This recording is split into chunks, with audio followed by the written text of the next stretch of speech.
L'affluence sur le parking, ce n'est pas la reprise du travail aux menuiseries Grégoire, mais la suite de la liquidation judiciaire. Aujourd'hui, tout doit disparaître. Le contenu de l'usine a été divisé en 600 lots afin d'éponger les dettes de l'entreprise.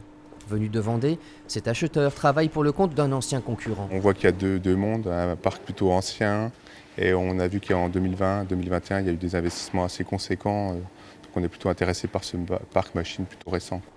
Dans les allées, on croise aussi beaucoup d'anciens salariés venus contempler une dernière fois leur usine. Bernard est rentré ici à l'âge de 24 ans, jusqu'à sa retraite. Il a connu les menuiseries Grégoire à leur sommet, quand il y avait 850 salariés. Ça grandissait sans arrêt, M. Grégoire, il innovait sans arrêt, sous l'épaule de son directeur technique. Donc c'est triste de la voir disparaître maintenant. Ah oui, oui. Ah oui, ça fait mal au cœur.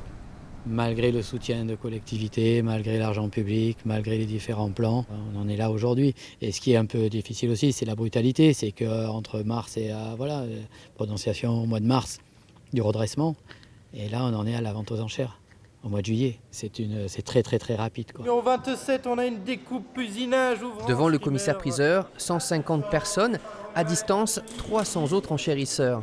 Ça fait une petite impression bizarre, comme quoi on est en train d'enterrer quand même cette société Grégoire qui avait presque une centaine d'années. 115 ans même. La vente du matériel et du stock se poursuit demain mardi à 13h, avant que les bâtiments soient à leur tour mis en vente.